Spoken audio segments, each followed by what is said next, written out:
quiconque veut penser aujourd'hui humainement pensera dangereusement, car toute pensée humaine met en cause l'ordre tout entier qui pèse sur nos vies.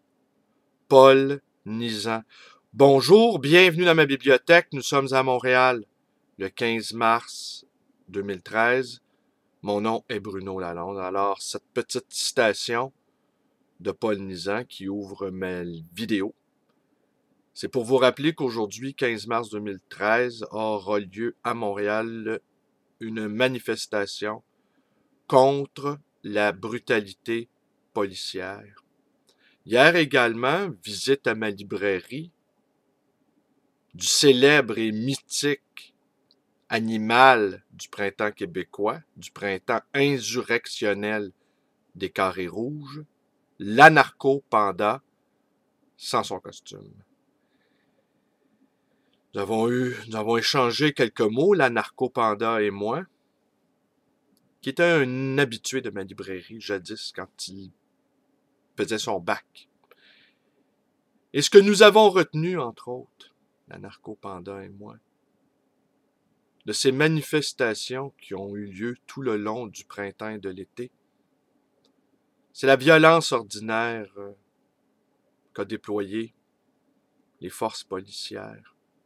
Arrestations arbitraires, menaces, intimidations, une sorte de répression, j'oserais pas dire tranquille, mais assurément très, très ordinaire. Et cette répression,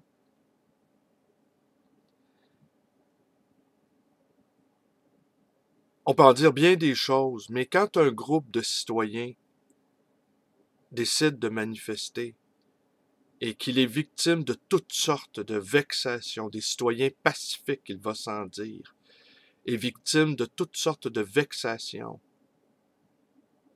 de la part à la fois des autorités policières, des autorités politiques et des médias, cela est un peu gênant.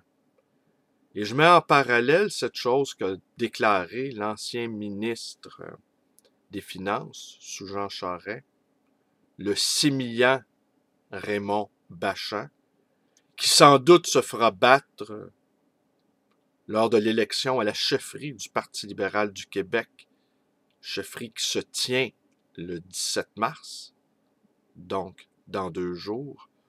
Le sémillant Bachand a déjà déclaré la démocratie, c'est une fois tous les 4 ans, c'est un jour tous les 4 ans.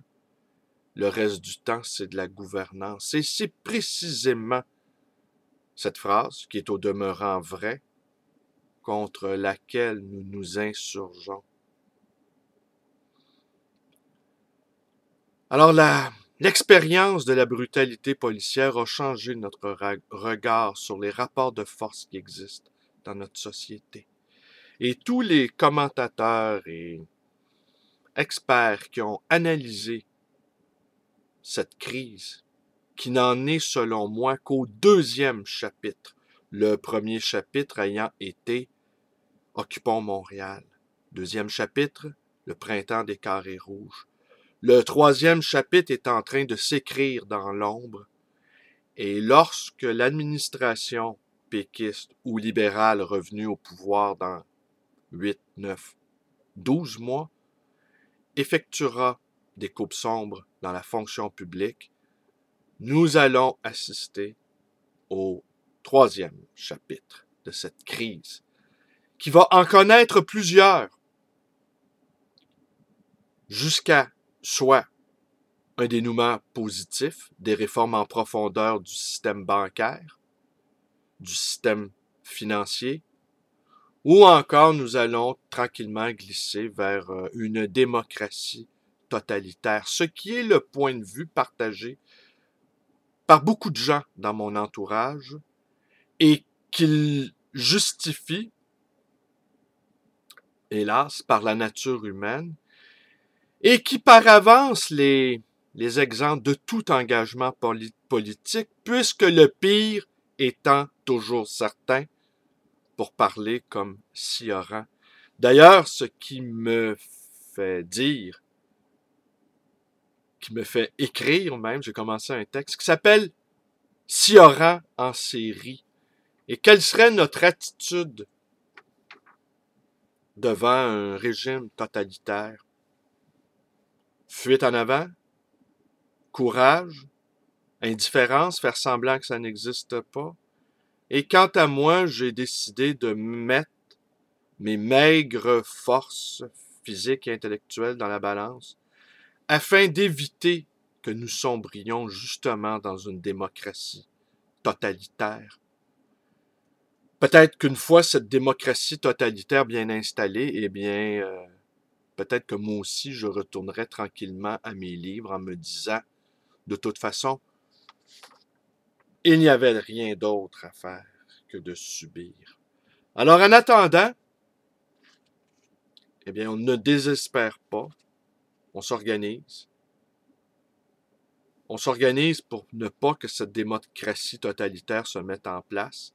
Et on sait que les choses les plus horribles surviennent justement à cause de notre indifférence. Alors, ça va être une très courte vidéo aujourd'hui. Depuis quelques jours, je manque d'entrain. Est-ce le changement d'heure? Est-ce ce printemps qui tarde à venir ou cet hiver qui n'en finit plus de mourir? Je ne sais trop. Je peux vous dire aussi, tenez, en conclusion, hier, donc, je suis allé à l'exposition Carré Rouge qui se tenait à la bibliothèque, au centre communautaire de Côte-des-Neiges, la bibliothèque municipale de Côte-des-Neiges. Et les photos étaient magnifiques. Les commentaires, je dirais un peu moins.